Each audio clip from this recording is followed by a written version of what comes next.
अस्सलाम वालेकुम dear students. आज हम पढ़ेंगे एक्सरसाइज 1.2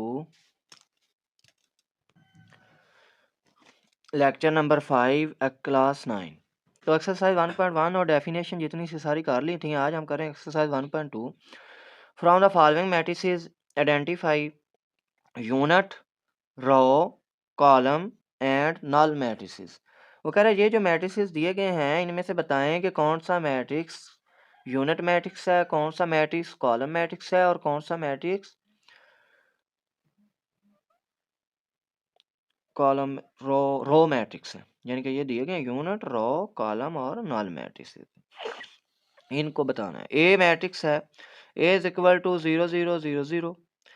ऐसा मैट्रिक्स हमने डिफाइन में पढ़ा हुआ है, ऐसा मैट्रिक्स जिसमें तमाम एलिमेंट्स क्या हों, 0 0 हों, वो क्या कहलाता है? Zero matrix. तो ए इज अ जीरो मैट्रिक्स। आपने क्या करना है, पहले मैट्रिक्स लिखना है, उसको देख के नीचे लिख देना है ए इज अ जीरो मैट्रिक्स। तो ये शॉर्ट क्वेश्चन आएगा 2 नंबर का या एमसीक्यूज, तो आपने कर देना इस तरह से। उसके बाद है बी मैट्रिक्स है, एक उसके एलिमेंट्स हैं 2 3 4, 2 3 एंड 4। तो ये देखें, ये एक ही रो है। ऐसा मैट्रिक्स जिसकी सिर्फ एक ही रो हो क्या कहलाता है? रो मैट्रिक्स कहलाता है। तो B is a row matrix. ये वाला मैट्रिक्स कौन सा मैट्रिक्स है? Row matrix. सी देखें, 4 0 6, एक ही कॉलम है। ऐसा मैट्रिक्स जिसका एक ही कॉलम हो क्या कहलाता है? Column matrix. तो ये सी क्या कहलाएगा? Column matrix. डी देखें, 1 0 0 1। तो डी बेटा कौन सा मैट्रिक्स है आपके पास? ऐसा मैट्रिक्स जिसके डायगोनल के एलिमेंट्स क्या हों? 1 1 हो, वो कहलाता है यूनिट मैट्रिक्स। तो D is a unit matrix. D कौन सा मैट्रिक्स है? यूनिट मैट्रिक्स कहलाएगा।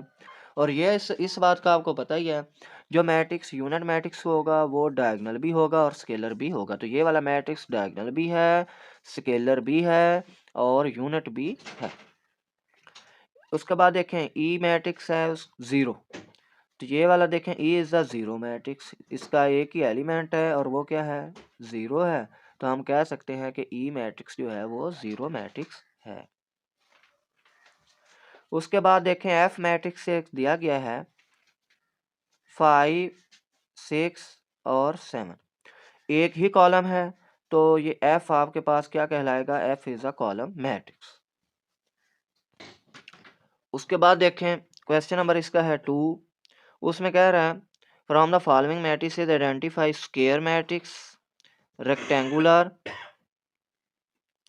रो matrix, column matrix, identity matrix और नल मैट्रिक्स। ये अलग अलग करने हैं। तो ये डेफिनेशंस अगर आपको इन सब की याद हैं तो ये मसला ही नहीं है, ये जल्दी से होता जाएगा।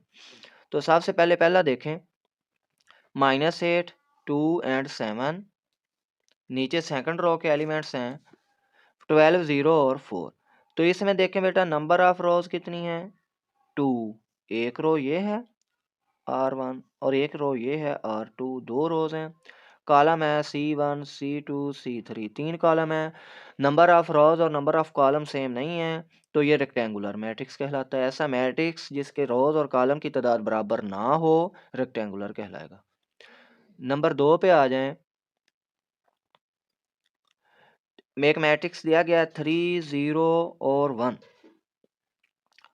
और इसमें देखें एक ही कॉलम है, ये कॉलम मैट्रिक्स कहलाएगा। और उसके साथ साथ इसमें देखें नंबर ऑफ रोज कितनी है? 1 2 और 3 और कॉलम एक है।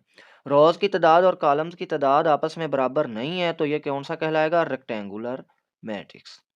ये वाला मैट्रिक्स जो है ये कॉलम मैट्रिक्स भी है क्योंकि इसमें एक ही कॉलम है, और ये रेक्टेंगुलर मैट्रिक्स भी है क्योंकि ये इसमें नंबर ऑफ रोज 3 है और कॉलम एक है, वो बराबर नहीं है। तो इसको अगर ये लिखा हुआ हो नीचे एमसीक्यूज में कॉलम मैट्रिक्स का ऑप्शन हो तो कॉलम पे आपने टिक लगा देना, अगर रेक्टेंगुलर का हो तो रेक्टेंगुलर पे लगा देना।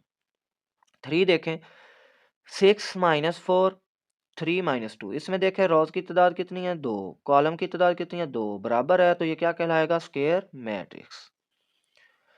नंबर 4 पे आ जाए 1 0 0 1। इसमें रोज की तादाद 2, कॉलम की तादाद भी 2, रोज और कॉलम की तादाद इक्वल हो या बराबर हो कह लें तो वो क्या कौन सा मैट्रिक्स होगा? Square matrix. उसके साथ साथ देखें इसमें डायगोनल के एलिमेंट्स 1 1 हैं तो ये देखें ये कौन सा मैट्रिक्स बनेगा, आइडेंटिटी मैट्रिक्स। कौन सा, आइडेंटिटी मैट्रिक्स भी है इस। इसी तरह 5 देखें, 1 2 3 4 5 6, इसमें रोज 3 कॉलम 2, रोज और कॉलम बराबर नहीं है, तो ये कौन सा मैट्रिक्स है, रेक्टेंगुलर मैट्रिक्स। नंबर 6 पे आ जाएं, 3 10 -1, एक ही रो है, तो ये कौन सा मैट्रिक्स होगा, रो मैट्रिक्स। उसके बाद इसमें रो एक है, कॉलम 3 है, रोज और कॉलम बराबर नहीं है, तो ये कौन सा होगा, रेक्टेंगुलर मैट्रिक्स। उसके बाद नेक्स्ट पेज पे देखें, 7 पार्ट है इसका, क्वेश्चन नंबर 2 का ही। 1 0 0 1, एक ही कॉलम है, तो ये भी बेटा कॉलम मैट्रिक्स भी होगा, रोज और कॉलम बराबर नहीं है, तो ये कौन सा होगा, रेक्टेंगुलर भी होगा। इसी तरह 8 देखें, इधर कितनी रोज हैं, 3, 3, कॉलम कितने हैं, 1 2 और 3, तो रोज और कॉलम की तादाद बराबर है, तो ये कौन सा मैट्रिक्स होगा, स्क्वायर मैट्रिक्स होगा। उसके बाद नंबर 9 पे आ जाएं, 0 0 0 0, तमाम एलिमेंट्स 0 0 हैं, तो ये कौन सा मैट्रिक्स होगा, नल मैट्रिक्स होगा। उसके बाद देखिए क्वेश्चन नंबर 3 है, इसमें भी यही बताना है। डिफाइन याद हो तो एक्सरसाइज 1.2 कोई प्रॉब्लम ही नहीं है। From the following matrix identified diagonal, scalar and unit matrix. आपने आइडेंटिफाई करके बताना है कि स्केलर कौन सा है, डायगोनल कौन सा है और यूनिट मैट्रिक्स कौन सा है। तो ए मैट्रिक्स इज इक्वल टू देखें 4 0 0 4, तो इसमें देखें डायगोनल के एलिमेंट्स एक जैसे हैं, तो ये कौन सा होगा, स्केलर। और जो स्केलर मैट्रिक्स होता है वो लाजमी डायगोनल भी होता है, तो इसको हम लिख देंगे डायगोनल एंड स्केलर मैट्रिक्स। ये डायगोनल भी है और ये स्केलर भी है। उसके बाद बी देखें, 2 0 0 -1, इसके डायगोनल के एलिमेंट्स नॉन जीरो हैं, तो ये कौन सा है, डायगोनल मैट्रिक्स है। सी देखें, 1 0 0 1, तो डायगोनल के एलिमेंट्स 1 1 है, तो ये कौन सा मैट्रिक्स होगा, यूनिट मैट्रिक्स या आइडेंटिटी मैट्रिक्स, दो नाम है इसके। अगर ये आइडेंटिटी मैट्रिक्स है, तो ये कौन सा होगा, डायगोनल भी होगा, तो लिख दिया diagonal and identity matrix. D is equal to 3 0 0 0, इसमें देखिए डायगोनल के एलिमेंट्स में से कोई एक एलिमेंट ऐसा है जो कि ज़ीरो नहीं है, तो ये कौन सा है, डायगोनल मैट्रिक्स है। उसके बाद ई देखें, 5 -3 0 0 1, इनको प्लस माइनस कर देना है। 5 में से 3 गए 2, 0 ऐसे ही, 0 ऐसे ही, 1 + 1 2, तो डायगोनल के एलिमेंट्स देखें बेटा क्या हैं, एक जैसे सेम है, तो ये कौन सा होगा आपके पास, स्केलर मैट्रिक्स होगा। और जो स्केलर मैट्रिक्स होता है वो डायगोनल मैट्रिक्स भी होता है। यानी कि हमने क्या पढ़ा था पिछली वीडियो में, हर जो होगा डायगोनल मैट्रिक्स उसके लिए लाजमी नहीं है कि वो स्केलर और आइडेंटिटी हो, और हर जो स्केलर और आइडेंटिटी मैट्रिक्स होगा वो लाजमी डायगोनल मैट्रिक्स होगा। उसके बाद देखें क्वेश्चन नंबर 4 आ जाता है, find negative of matrices A B C D and E, यानी कि ये जो मैट्रिसेस दिए गए हैं इनका नेगेटिव मैट्रिक्स फाइंड करना है।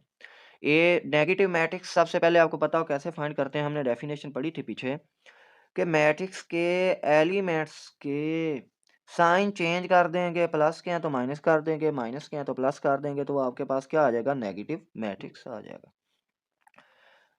अब ये देखें ए है, तो इधर क्या लिख देंगे, negative A is equal to, ये +1 था क्या कर दिया, -1, ये 0 तो 0 ही रहेगा, ये -1 था तो इधर क्या कर दिया, +1, तो ये ए का नेगेटिव मैट्रिक्स आ गया। उसके बाद देखिए बी इज इक्वल टू 3 -1 2 1, तो बी का नेगेटिव मैट्रिक्स क्या आ गया, -b, इधर 3 पॉजिटिव है तो क्या हो गया, -3, -1 है तो +1, 2 प्लस क्या तो -2, +1 है तो माइनस, यानी कि इन एलिमेंट्स के साइन क्या करने होते हैं, नेगेटिव मैट्रिक्स फाइंड करने के लिए चेंज, प्लस के हैं तो माइनस के कर दें, माइनस के हैं तो प्लस के। इसी तरह आप सी और डी भी हल हो जाएगा, साइन चेंज कर देंगे बस। उसके बाद देखें आपने ट्रांसपोज फाइंड करना है, क्वेश्चन नंबर 5 है, find the transpose of each of the following matrices, जो भी मैट्रिसेस दिए गए हैं इनका ट्रांसपोज फाइंड करना। ए इज इक्वल टू 0 1 -2, बेटा ट्रांसपोज की डिफाइन हमने पढ़ी थी, ट्रांसपोज कैसे फाइंड करते हैं, जो रोज होती हैं उनको कॉलम में चेंज कर दें या कॉलम को रोज में चेंज कर दें, तो हमारे पास क्या आ जाता है, ट्रांसपोज आ जाता है।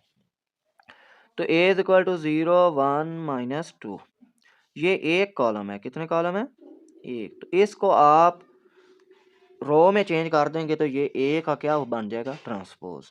ए इज इक्वल टू 0 1 -2 है, तो ए का ट्रांसपोज ये ऊपर टी लिखेंगे इज इक्वल टू 0 1 -2 और ऊपर टी लिख देंगे। जब टी का मतलब है ट्रांसपोज, जब इसका ट्रांसपोज लेंगे तो ये कॉलम किस में चेंज हो जाएगा, रो में। 0 1 -2 क्या लिख दिया हमने, 0 1 -2 रो में लिख दिया। अब ये जब कॉलम को रो में लिख दिया तो ये टी ऊपर वाला क्या हो जाएगा, खत्म, इधर नहीं लिखना। तो ये ए का आपके पास क्या आ गया, ट्रांसपोज। इसी तरह बी मैट्रिक्स है, बी इज इक्वल टू 5 1 6, ये एक ही रो है तो इस के भी इसी तरह इधर भी टी लगा दें, ट्रांसपोज 5 1 -6 का ट्रांसपोज। ये रो है तो इसको किस में चेंज कर दिया, कॉलम में, 5 1 -6। उसके बाद देखें सी मैट्रिक्स है आपके पास, सी 1 2 2 1 3 0, इसमें 3 रोज हैं, कितनी है, 3, R1 R2 R3। First row को फर्स्ट कॉलम में चेंज किया, 1 2 को 1 2 कॉलम में, C1 फर्स्ट कॉलम में, सेकंड रो को सेकंड कॉलम में, थर्ड रो थी 3 0, इसको थर्ड कॉलम में चेंज कर दिया। तो ये सी का ट्रांसपोज आपके पास ये आ गया। उसके बाद देखें आपके पास एक मैट्रिक्स है डी मैट्रिक्स 2 3 0 5, तो इसमें भी दो रोज हैं, R1 R2। फर्स्ट रो है 2 3, तो इसको क्या कर दिया, 2 3 कॉलम में चेंज कर दिया। ये है 0 5, तो ये 0 5। ये आपने ख्याल रखना होगा, जब ट्रांसपोज ले लेना है तो ऊपर टी इधर नहीं लिखना है, ये देख। इसी तरह आपने एफ ई मैट्रिक्स है, सॉरी पहले डी के बाद क्या आता है, ई आ गया। ई मैट्रिक्स है, इसमें दो रोज हैं, इनको क्या कर दिया, 2 3 रो है, इसको 2 3 कॉलम में चेंज कर दिया। -4 5 रो है, इसको -4 5 कॉलम में चेंज कर दिया। और इधर ई के ऊपर क्या लगा देना है, टी। टी का मतलब है ट्रांसपोज, तो ये ई का ट्रांसपोज आ गया। इसी तरह से आपने एफ का ट्रांसपोज फाइंड कर लेना। उसके बाद बेटा देखें क्वेश्चन नंबर 6 है, एक्सरसाइज वही 1.2 का ही। Verify that if A is equal to 1 2 0 1, B is equal to 1 1 2 0, then verify that A का transpose is equal to A, और पार्ट नंबर 2 है बी के ट्रांसपोज का transpose is equal to B. दोनों पार्ट्स बिल्कुल सेम मेथड से हैं, इनमें कोई भी डिफरेंस नहीं है। तो सबसे पहले देखें हम एक पार्ट करते हैं। ए मैट्रिक्स दिया गया है, ए इज इक्वल टू 1 2 0 1, तो इसमें हम क्या करेंगे, इसमें हम जो ए मैट्रिक्स दिया गया होगा उसका एक दफ़ा ट्रांसपोज लेंगे और फिर दूसरी दफ़ा ट्रांसपोज लेंगे। वो देखना जो क्वेश्चन दिया गया होगा ए मैट्रिक्स उसके इक्वल आ जाएगा, यानी कि जो भी मैट्रिक्स दिया गया होगा उसका दो दफ़ा ट्रांसपोज लेंगे बस। तो ए इज इक्वल टू 1 2 0 1, ये बहुत आसान क्वेश्चन है। तो ए का ट्रांसपोज ए के ऊपर ट्रांसपोज लगा दिया, इधर था 1 2 0 1, 1 2 0 1 लिख के ऊपर ट्रांसपोज लगा दिया इसके। अब जब ये ट्रांसपोज लेंगे, ट्रांसपोज लेते हैं कि रो को कॉलम में चेंज करना, 1 2 रो थी उसको 1 2 कॉलम में चेंज कर दिया, 0 1 रो थी इसको भी 0 1 कॉलम में चेंज कर दिया। तो ए का एक दफ़ा ट्रांसपोज आ गया। अब इसका दोबारा ट्रांसपोज लेंगे, ए के ट्रांसपोज का ट्रांसपोज इज इक्वल टू इधर 1 0 2 1 का भी ट्रांसपोज। तो अब 1 0 रो है, ये क्या चेंज हो गया कॉलम में 1 0, और ये 2 1 एक रो है, ये भी 2 1 क्या बन गया कॉलम।